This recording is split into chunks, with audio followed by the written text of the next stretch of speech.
Fidèles auditeurs de Radio Djina, bienvenue dans Enou. La consommation de drogue est un enjeu majeur de santé publique. Pourquoi? En raison de l'addiction qu'il crée chez les jeunes. Malgré les efforts de sensibilisation et les alertes médicales, il semble insuffisant pour dissuader les jeunes consommateurs. Que faire face à cette situation?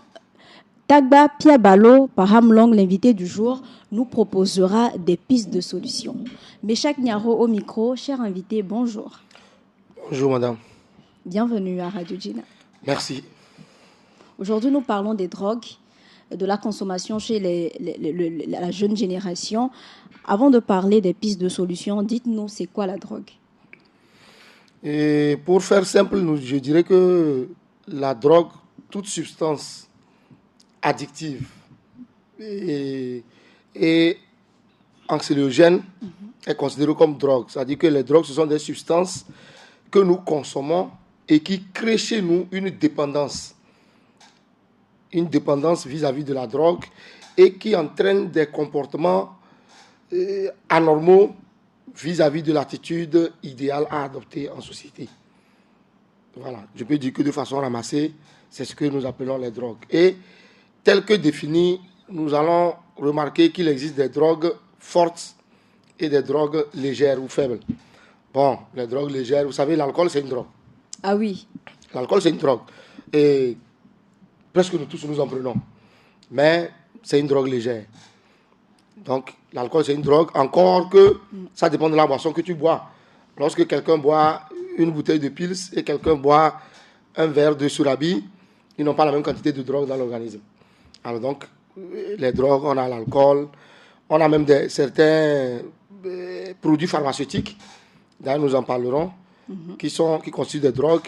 On a la cigarette, et maintenant les drogues fortes, on a les trucs comme la cocaïne, comme la morphine, l'héroïne, etc.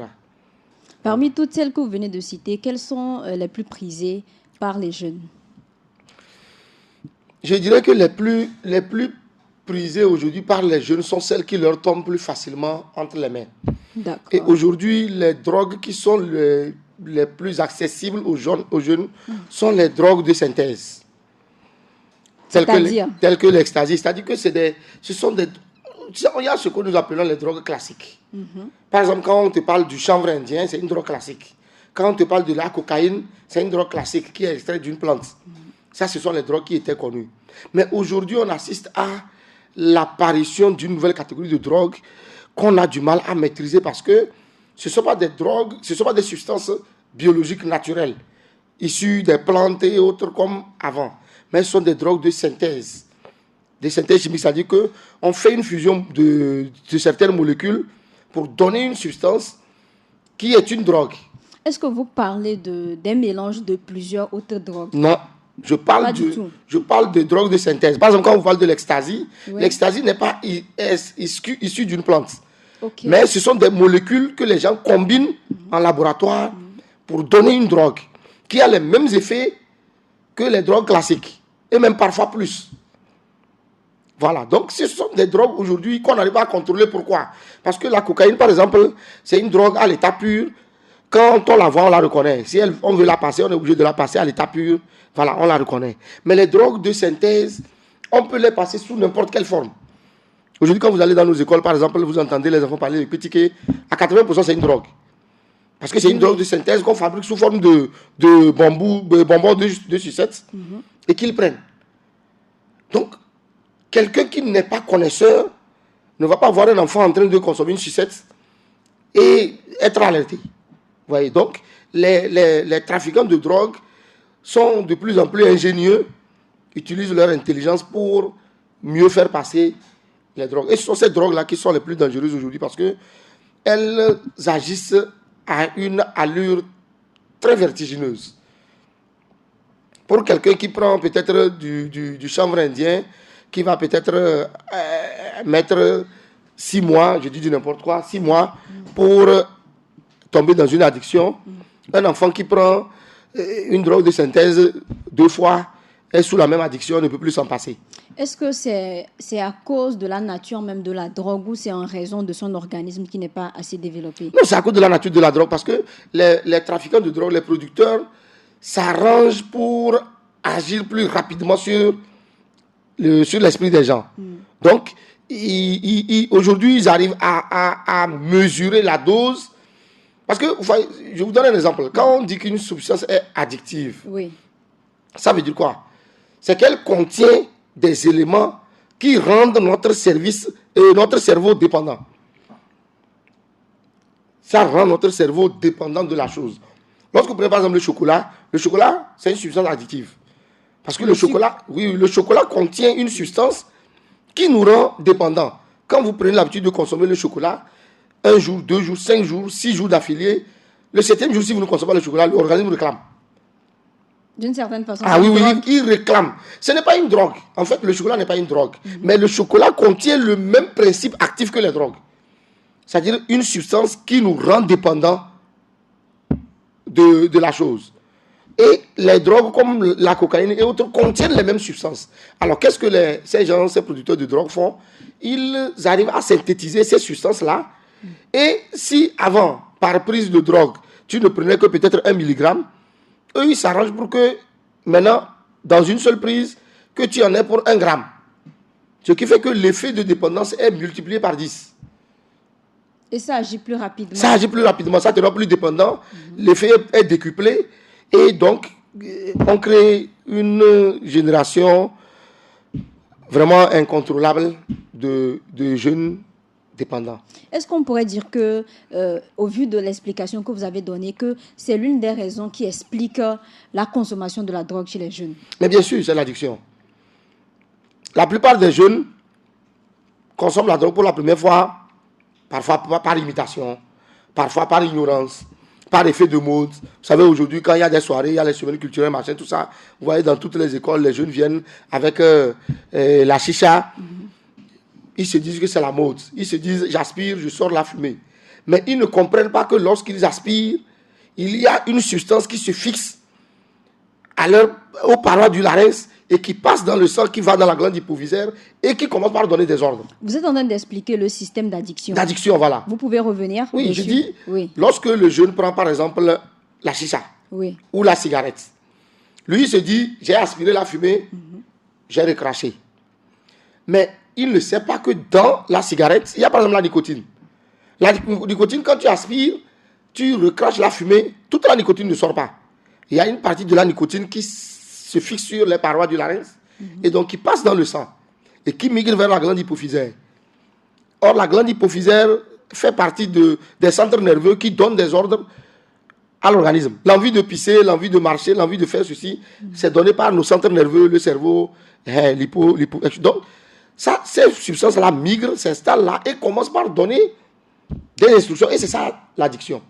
Lorsque ton organisme te donne instruction que tu dois fumer. Et si tu ne fumes pas, l'organisme crée un malaise. Regardez les fumeurs, quand un fumeur finit de manger, s'il ne fume pas, il vomit. Oui. C'est une addiction. Parce qu'il a pris l'habitude, à chaque fois qu'il finit de manger, il prend une cigarette. Du coup, l'organisme dit, maintenant que tu as fini de manger, tu dois fumer. Et puis ça va en s'aggravant. Il va arriver à une étape où même quand il prend une gorgée d'eau, il doit fumer. Est-ce que quelque part aussi, ce n'est pas un réflexe? Pour par exemple, quelqu'un qui a l'habitude de fumer régulièrement, est-ce que ce n'est pas plutôt par réflexe et non par addiction qu'il continue? Le réflexe peut venir dans... le réflexe est organique.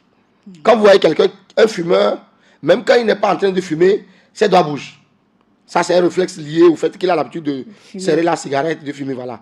Mais le besoin de fumer est lié à l'addiction. C'est ça d'ailleurs qui fait que même quand quelqu'un a envie d'arrêter, il a du mal à arrêter.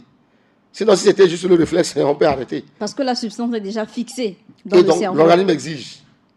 D'accord. Voilà. Alors, dites-nous, comment est-ce que les jeunes, aujourd'hui, arrivent à se procurer la drogue et les autres substances? Voilà, justement, comme je voulais de vous le dire, la drogue aujourd'hui circule dans les milieux à travers tellement de formes. Il est regrettable aujourd'hui de constater à travers des informations qui circulent sur les médias que le Togo est en train de devenir une sorte de plateforme tournante. Parce que il n'y a pas quelques jours, une cargaison a été saisie au Bénin dans une voiture provenant du Togo avec une immatriculation togolaise.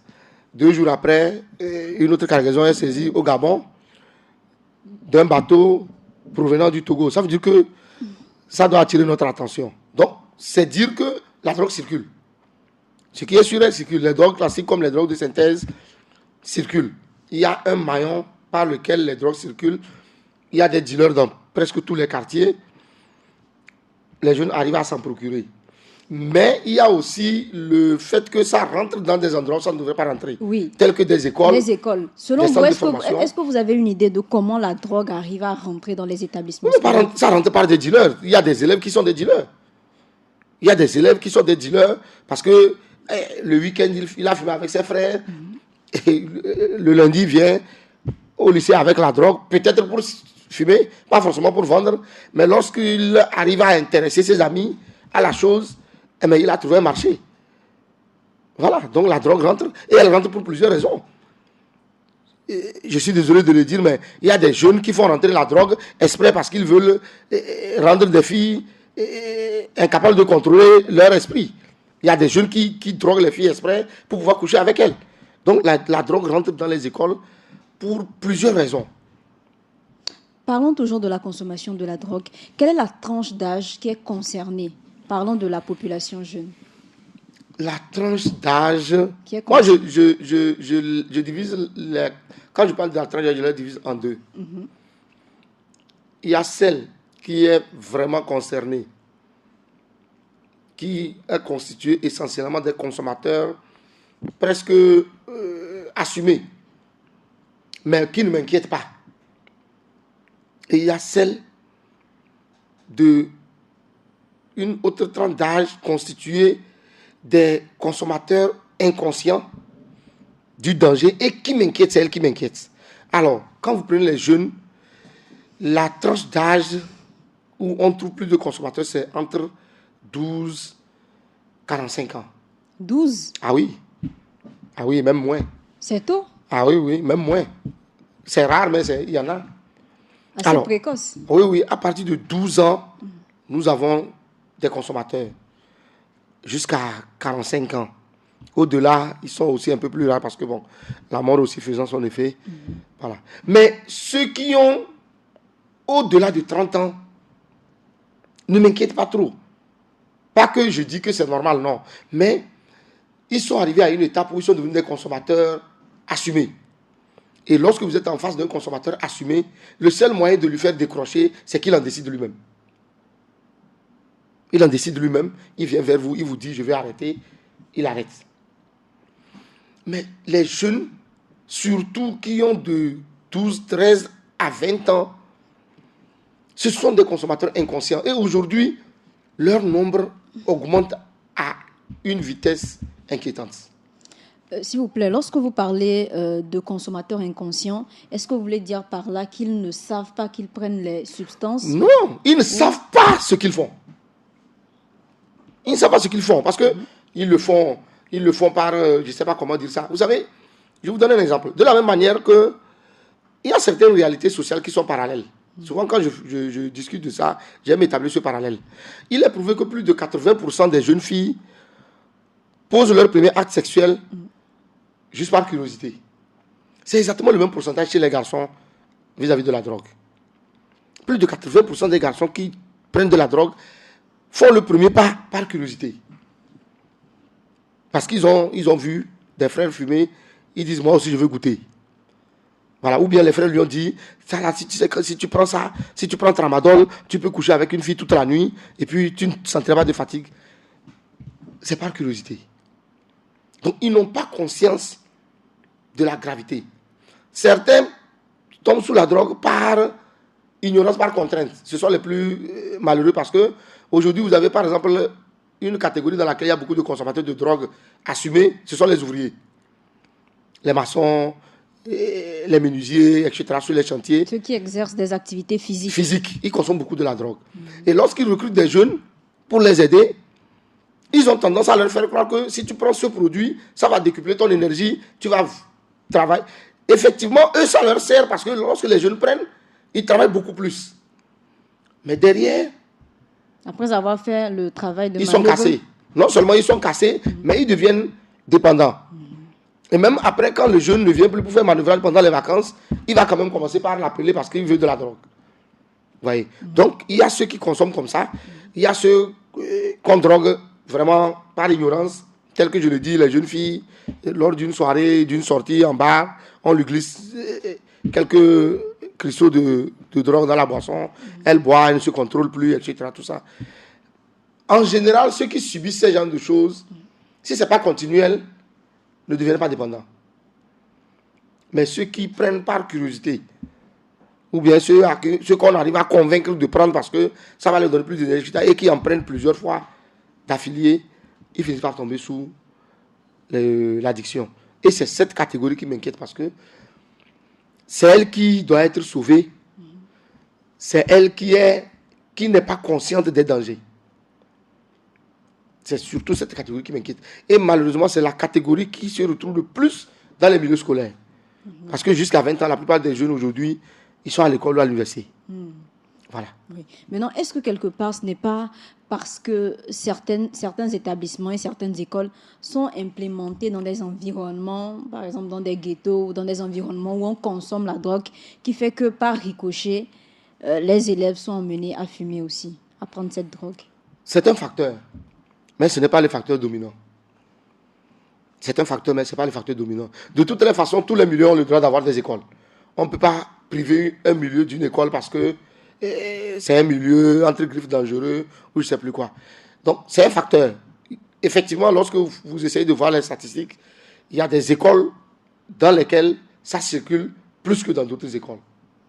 Le second facteur où je vous donne raison aussi, c'est que lorsque vous regardez même des écoles situées dans certains milieux qui, a priori, ne sont pas des milieux à risque, lorsque vous constatez l'entrée de la drogue, si vous remontez au premier qui la font rentrer, la probabilité est forte de découvrir que cet enfant vient d'une école, d'un milieu à risque où la drogue circulait déjà. Mais l'autre drame qu'il faut signaler, c'est qu'aujourd'hui, ce que nous constatons le plus, c'est carrément le système inverse de ce qui se passe dans les pays occidentaux. C'est-à-dire? C'est-à-dire qu'aujourd'hui, les écoles où la drogue circule le plus, ce sont des écoles qui sont appelées, entre guillemets, les écoles de riches, enfants de riches. Et on l'explique comment? Mais justement, on l'explique par une sorte de libertinage que les parents laissent aux enfants. Ils ont de l'argent à foison, ils ont des camaraderies, ils font des sorties à des heures anormales. Et c'est dans des endroits où ces gens de substances circulent. En Occident, c'est dans les ghettos, dans les quartiers pauvres et autres que vous voyez la drogue circuler.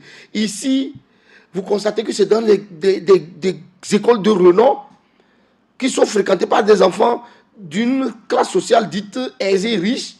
C'est là où il y a de la circulation de la drogue.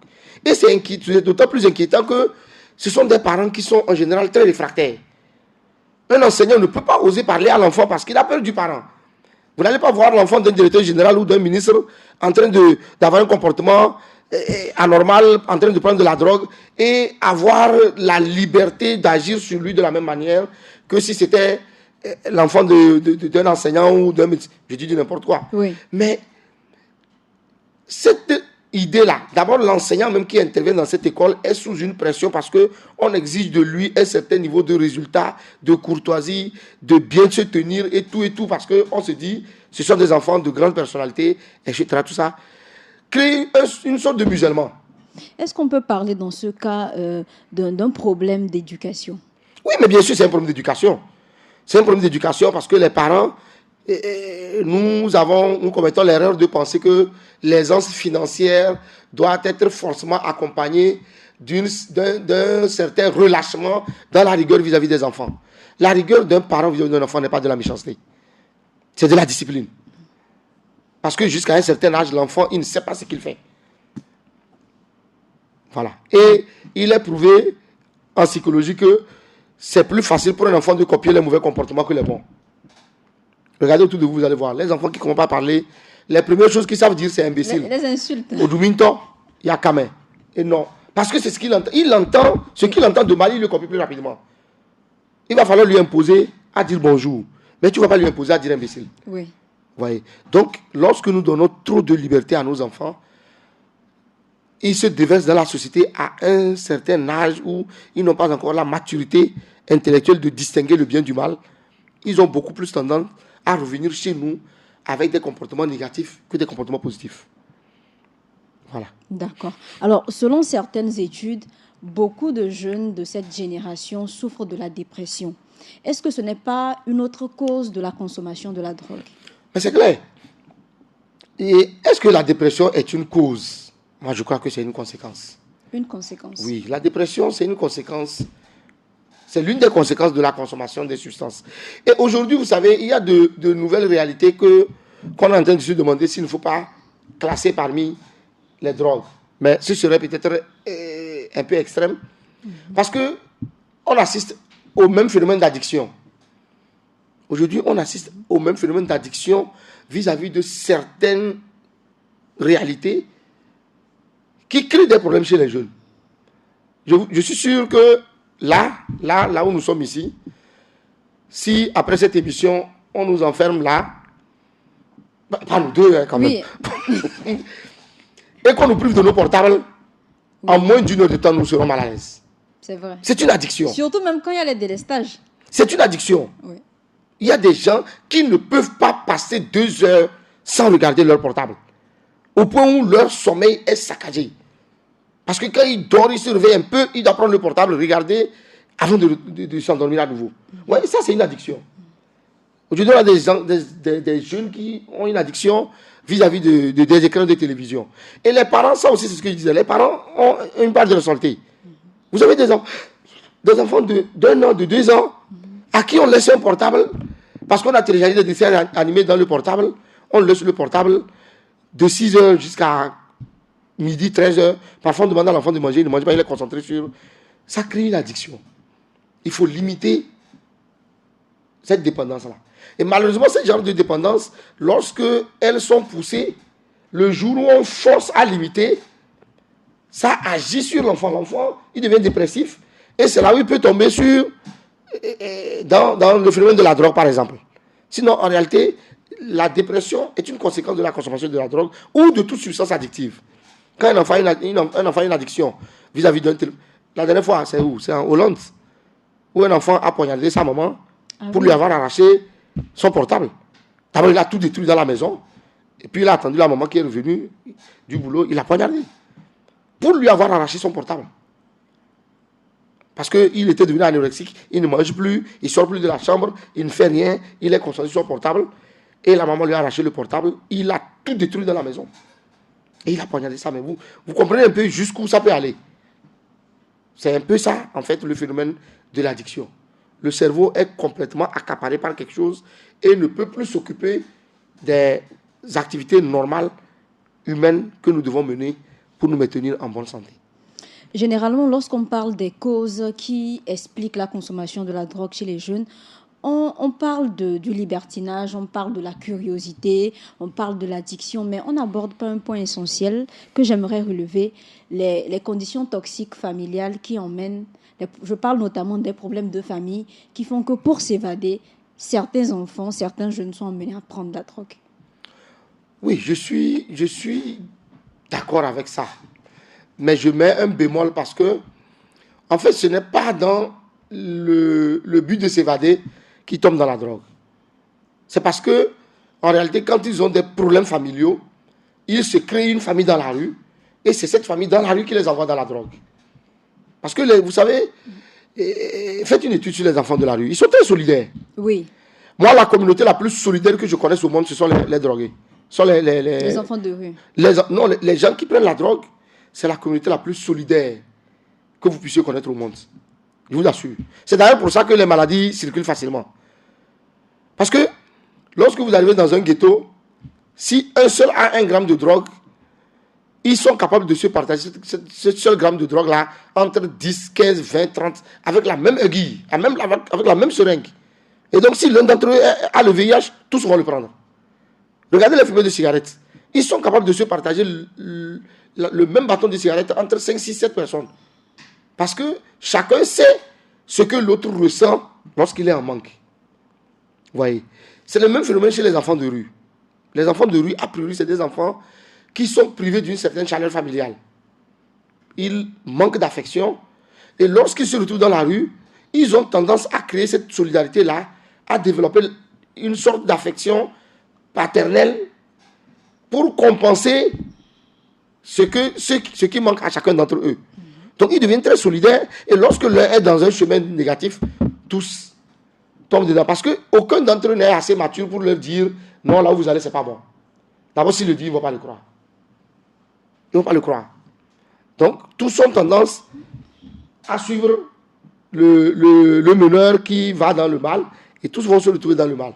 C'est comme ça que les enfants qui ont des problèmes familiaux, que nous appelons communément les enfants en conflit avec la société, moi je trouve que c'est un peu fort, mais bon, finissent par tomber, la plupart du temps, soit dans le vol, soit dans la drogue, soit dans le brigandage, etc. La prostitution et tout ça. Voilà, la prostitution pour les filles, voilà. Ok. Est-ce que vous pensez qu'on peut éradiquer de manière définitive le fléau? C'est l'espoir de tout le monde. Mais tel que les choses se présentent, je pense que c'est une ambition. Mais je me retiens de dire que c'est une utopie. Je crois qu'on peut drastiquement réduire, surtout dans des pays comme les nôtres, je crois qu'on peut drastiquement réduire d'abord l'entrée des drogues, ensuite leur consommation et même les effets sur les populations. Mais ça doit faire l'objet d'une volonté politique. La première volonté politique, c'est peut-être de renforcer les contrôles aux frontières. Parce que le Togo ne produit pas de la drogue. Oui. Le Togo ne produit pas de la drogue. Le Togo, les rares cas de drogue qu'on trouve au Togo, c'est à des quantités vraiment insignifiantes. Le tabac, quelques pieds de chanvre, machin. C'est pas ça. La drogue qui circule sur notre territoire et même dans la sous-région, c'est une drogue qui est apportée d'ailleurs. Importée. Donc, importée. Elle est importée. Elle voyage par bateau, par avion, par voiture. C'est vrai, nos frontières sont très poreuses. Il y a des chemins de travail pour contrôler, etc. Tout ça. Mais je crois qu'on peut renforcer les contrôles. Renforcer les contrôles, déjà, signifie réduire les quantités de drogue qui rentrent. L'État a déjà pris vraiment une bonne décision en pénalisant. Parce que ce n'est pas tous les pays qui pénalisent. Il y a des pays comme les États-Unis, il y a plein de drogues qui ne sont pas pénalisées. Donc la consommation est légale, même prescrite, machin. Le Togo a pénalisé. Presque toutes les drogues fortes aujourd'hui sont pénalisées au Togo. Bon. Maintenant, il reste à lutter pour limiter vraiment l'entrée de la drogue. Parce qu'il est prouvé que tout ce qui est fait clandestinement prend de l'ampleur. Ça rapporte. Ça rapporte. Aujourd'hui, la drogue, c'est l'une des substances qui se vendent le plus cher, même plus que beaucoup de matières précieuses. Ça rapporte. Donc, ça motive les gens. Les gens, ils se disent, si j'arrive à faire un voyage avec 10 kilos de drogue, je suis assez riche.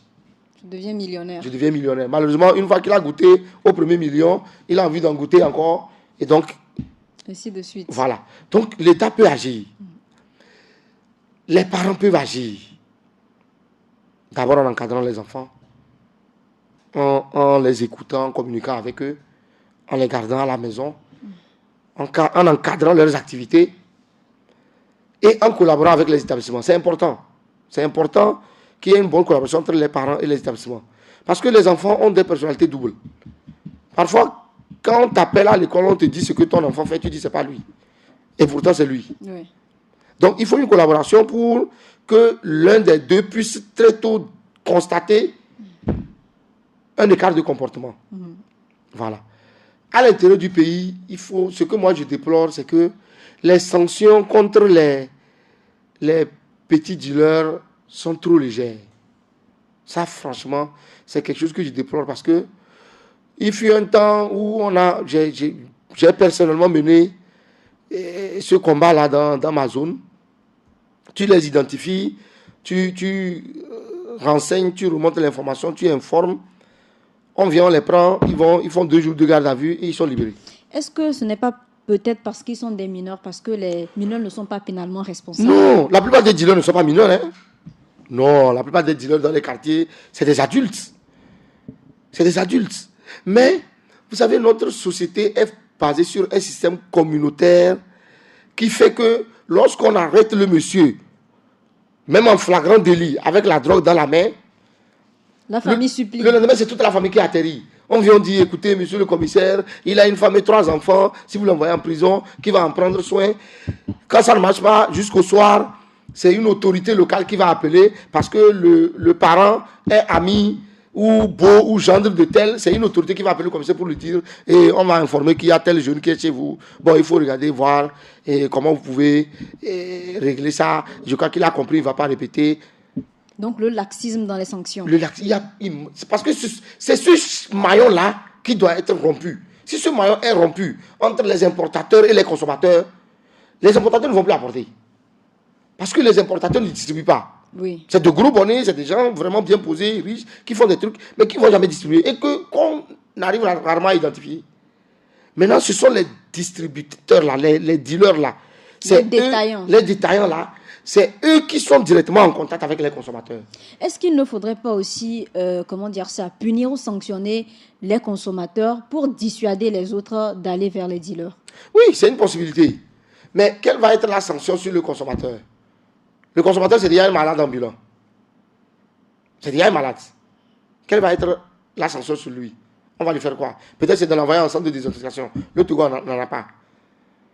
Parce qu'aujourd'hui, vous savez, juridiquement, on ne peut pas être responsable lorsqu'on n'est pas en possession de ses capacités intellectuelles. Oui. Même lorsqu'un fou tue un homme, on dit, mais c'est un fou. Donc, à la rigueur, il faut l'envoyer dans un asile.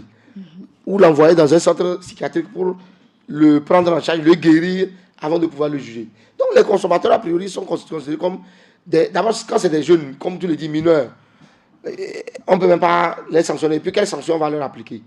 Est-ce que c'est ce qui explique le fait que les consommateurs soient indifférents aux actions de sensibilisation? Mais bien sûr. Parce qu'en réalité, il n'encourt presque aucun risque. D'abord, tu vois le monsieur lui-même, il est dans un état second où tu sais que même si tu le prends pendant une semaine, tout ce que tu diras, ça ne le dirait. J'ai des vidéos où des consommateurs, quand ils parlent, tu sens en même temps que le monsieur, il ne se rend même pas compte de où il est en train d'aller. Mais c'est quand la drogue les amène à poser des actes délictuels qu'on peut les sanctionner pour cet acte.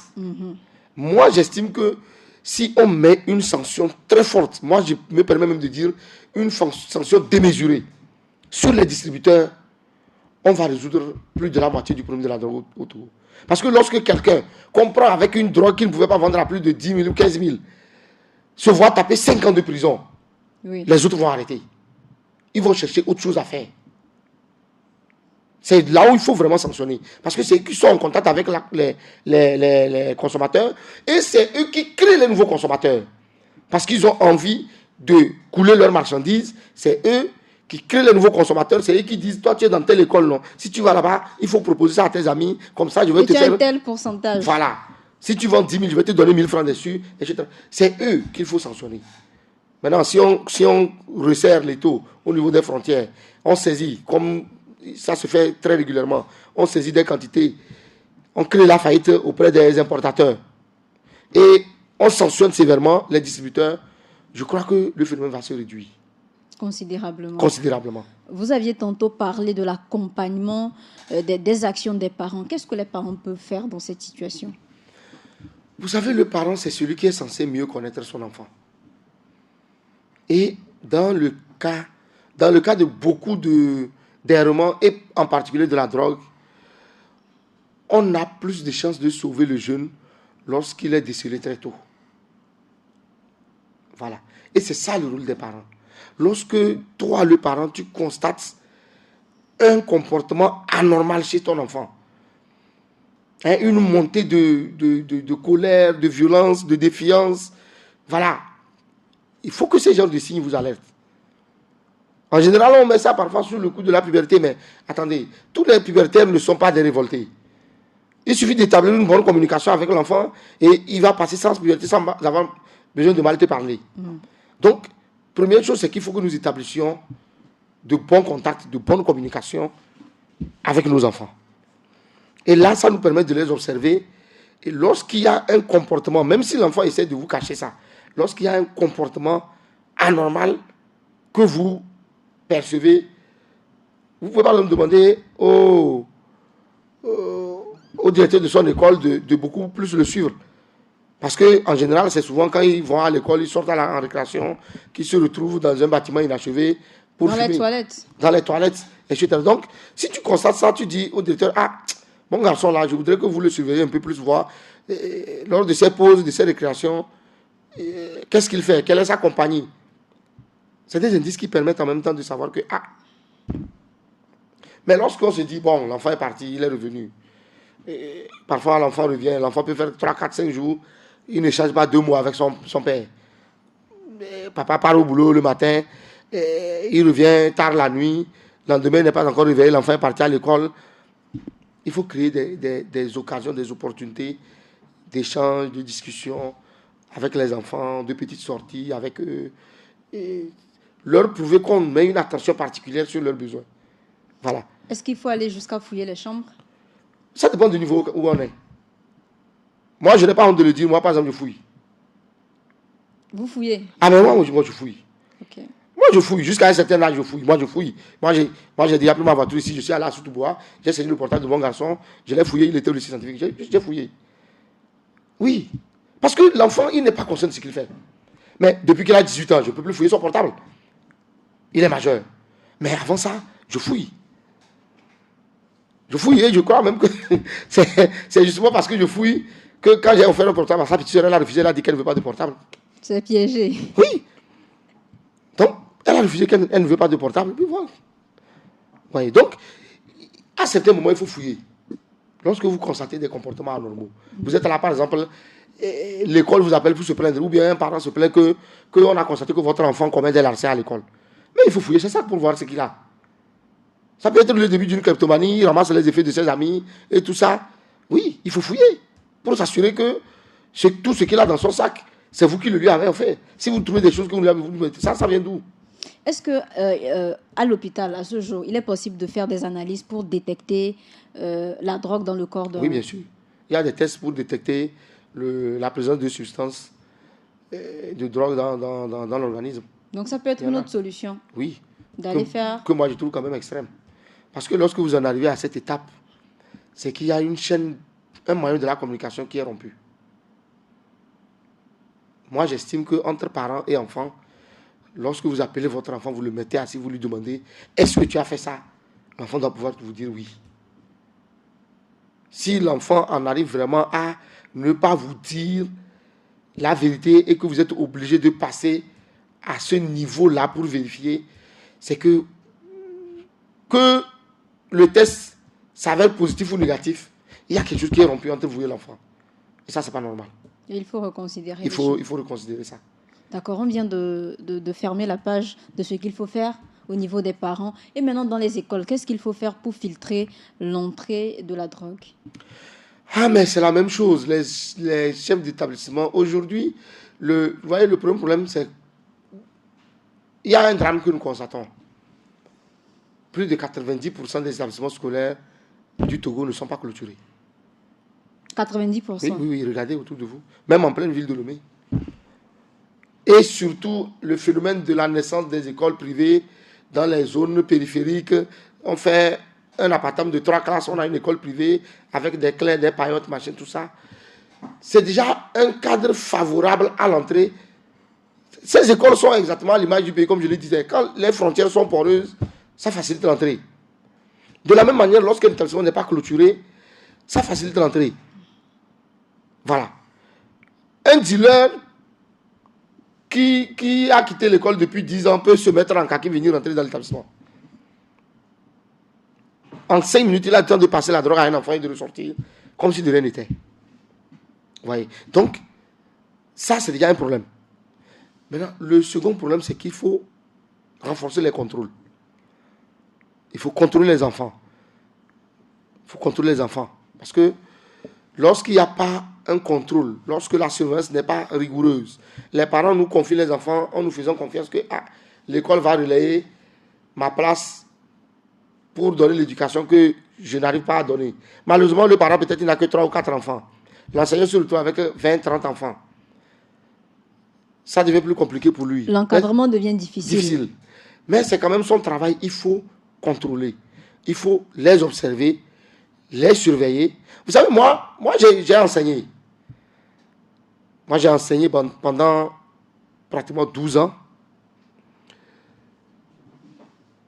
Je vous dis que presque tous mes... Moi, j'ai enseigné le collège, j'ai enseigné le lycée, jusqu'à l'université. Presque tous mes anciens élèves, surtout du collège, du lycée, quand ils me croisent aujourd'hui, tous disent que non. J'ai été le plus dur, mais aujourd'hui, je suis le meilleur ami. L'enseignant a un devoir. Il a le devoir de transmettre la connaissance, mais il a aussi le devoir de remplacer le parent. C'est pour ça que l'enseignant a besoin qu'on lui confie un certain pouvoir. L'enseignant a besoin qu'on lui confie un certain pouvoir, une certaine autorité sur l'enfant. Quand un médecin traite mal votre enfant, vous pouvez venir lui parler avec une certaine légèreté. Mais quand un enseignant a un problème avec votre enfant, vous devez très bien choisir vos mots. Parce que si vous parlez mal à l'enseignant devant l'enfant, oui, c'est fini.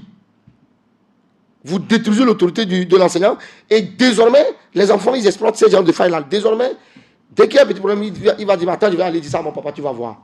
Et puisque vous savez qu'il y avait déjà un antécédent, vous n'allez même plus chercher à réfléchir aux actes de l'enfant, vous allez rester dans la ligne de le défendre, d'aller aux autorités, aux supérieurs, aux fondateurs, aux directeurs, à l'inspecteur, pour dénoncer l'enseignant. Mais il faut faire attention, parce que les enseignants jouent un grand rôle dans la tenue de nos enfants et dans leur éducation. Il faut leur donner la possibilité de pouvoir contrôler les enfants, de pouvoir les encadrer, de pouvoir les accompagner, les observer et nous rendre compte. C'est important que l'enseignant puisse appeler le parent pour lui dire, écoute, ton garçon, aujourd'hui, il est arrivé à l'école avec 20 minutes de retard. Oui. Parce que ça permet aux parents de savoir que l'école est à 500 mètres de la maison. L'enfant a quitté à 6 heures. On me dit qu'il est arrivé à 7h20. Il n'a pas besoin d'une heure 20 pour aller de la maison à l'école. Ça veut dire qu'il est passé ailleurs. Oui. Oui, c'est systématique. Mais s'il n'y a pas cette communication, les enfants vont se jouer de nous. L'enfant rentre à la maison, on dit que l'école finit à 13h45. Il rentre à la maison à 16h, il dit on m'avait puni. Il dit, il y a un professeur qui nous a fait cours de rattrapage. Mais si le parent n'a pas cette possibilité de vérifier auprès de l'enseignant, l'enfant il va se jouer de vous. Il va se jouer de vous. Donc il faut cette collaboration-là. Lorsque les parents encadrent à la maison, il faut qu'ils collaborent avec les enseignants et qu'ils communiquent sur l'état psychologique des enfants, sur leur discipline, sur leur travail, etc., etc., etc. Et ça, c'est un travail que, normalement, c'est aux parents de demander ce travail. Malheureusement, la plupart des parents ne le font pas. La plupart des parents n'ont pas la présence d'esprit d'approcher l'école pour dire, écoutez, je voudrais que vous me rendiez compte du comportement, du travail de mon enfant, de ce qui ne va pas, etc. Les parents ne le font pas. C'est l'occasion de lancer l'appel et de leur proposer cette solution. Alors, pour les jeunes consommateurs qui souhaiteraient arrêter, quel genre d'accompagnement vous leur proposez? En général, vous savez, nos pays sont des pays sous-développés. Je me retiens de dire très pauvres. Nous ne disposons pas de tout l'attirail, tous les outils nécessaires à l'accompagnement des jeunes. Donc, on se débrouille avec les moyens de bord. Alors, lorsque vous êtes en face d'un jeune qui est sous l'effet de la drogue, la première chose à faire, c'est d'identifier comment il est rentré dedans. Il faut savoir comment il est rentré dedans. Est-ce que c'est par la compagnie? Est-ce que c'est par ignorance? Est-ce que c'est parce qu'on l'a trompé que... etc. Parce que tant que vous ne rompez pas ce maillon par lequel il est rentré, ça va être difficile. Et ça va continuer. Ça va continuer. Parce que c'est plus difficile de construire, mais c'est plus facile de détruire. Vous allez prendre 1 mois pour faire un travail et en 1 jour, on va casser ça en lui. Donc, il faut identifier la raison pour laquelle il est entré. Est-ce que c'est un enfant qui est en crise, en conflit avec la famille, qui se retrouve dans la rue, un enfant qui n'est pas avec les parents, qui est avec des cousins, il est maltraité, etc. Tout ça. Est-ce que c'est un enfant qui est amené à faire des travaux pour pouvoir gagner l'argent de poche? Il faut identifier ça et adapter les solutions. D'abord, quand on identifie, il faut lui parler. Il faut lui prouver que le chemin qu'il emprunte est un mauvais chemin. Et lui décrire toutes les conséquences possibles. lui décrire toutes les conséquences possibles qui peuvent découler de ce qu'il est en train de faire. Mais en même temps, lui faire comprendre qu'il est important. C'est vraiment le gros du travail. Parce qu'en général, ce que nos sociétés font de contre-productif, c'est de marginaliser l'individu. Ils sont discriminés. Ils sont discriminés. Même les parents. Dès que le parent découvre que son enfant qu'on va prendre de la drogue, il le met à l'écart. Il ne compose plus avec lui. Il ne l'associe plus. Il n'investit plus sur lui. C'est-à-dire, il se dit, tout ce que je mettrai sur lui, c'est perdu parce que lui, de toute façon, il est diable. Non, ce n'est pas vrai. On en connaît qui ont été de grands consommateurs de drogue et aujourd'hui qui sont devenus de grands responsables. Parce que l'encadrement a été bon. Voilà. Lorsque vous arrivez très tôt à récupérer l'individu, surtout à lui prouver qu'il est important. Parce que ce qui manque justement à ces jeunes, c'est cette affection-là, cette chaleur familiale, cette valorisation. Vous savez, il y a des parents qui n'ont que, et pas seulement les parents, même des enseignants, qui n'ont que des termes péjoratifs à la bouche. Lorsque l'enfant revient, on a proclamé, il est premier, papa ne dit rien. Mais le jour où l'enfant revient, au prochain trimestre, il devient deuxième, il le fesse. Il dit, mais celui qui est premier là, il mange quoi et toi tu manges quoi? Et puis tu le laisses être premier. Tu étais premier, maintenant tu reviens. Donc tu ne commences pas à reculer ça. Mais il faut comprendre qu'ils sont peut-être 30 dans la classe. Et tous sont des enfants de quelqu'un. Tous ne peuvent pas être premiers. Tout à fait. L'enfant, lorsqu'il travaille bien, il faut l'encourager. Il faut le motiver, il faut le récompenser. Et comme ça, le jour où il travaille mal, lorsque la sanction vient, il en prend conscience. Il en prend conscience. Moi, mon garçon, je me souviens, il a été premier, je lui ai acheté un vélo. Le deuxième trimestre, il est devenu troisième, j'ai retiré le vélo, j'ai coupé les chaînes, j'ai déposé dans la chambre. Oui, tout le monde a trouvé, je dis non. Le jour où tu deviens premier, je te remets. Le trimestre suivant, il s'est empressé de devenir premier. Il a récupéré son vélo. Oui, donc la sanction n'est pas négative en soi, mais il faut qu'elle soit accompagnée de la motivation. Lorsque le parent ne se résume qu'à la sanction, c'est un problème. C'est ça qui crée des crises et donc on a du mal à pouvoir encadrer ces enfants. Donc il faut parler aux enfants, leur rappeler à quel point ils sont importants, ils sont utiles à la société, etc. Tout ça. Leur donner des activités plus saines. Parce que lorsque vous savez par exemple que c'est dans son groupe où ils vont jouer aux cartes, où ils vont jouer au foot, où ils vont jouer au pétanque, ou le groupe avec lequel il va, dans les vidéoclubs aujourd'hui, bon, ça a tendance à disparaître, etc. Quand tu découvres que c'est là que l'enfant va et il se drogue, il faut que tu lui trouves une activité en remplacement du temps qu'il passe là-bas. D'accord. Voilà. Merci. Alors, chers auditeurs, c'était tout pour aujourd'hui. Merci à vous, Pia Balo, Pahamlong Tagba, d'avoir répondu à notre invitation et pour tous les éclaircissements apportés. À vous qui nous avez suivis également, merci. Nous vous souhaitons une agréable semaine et à très vite pour un prochain numéro. Au revoir.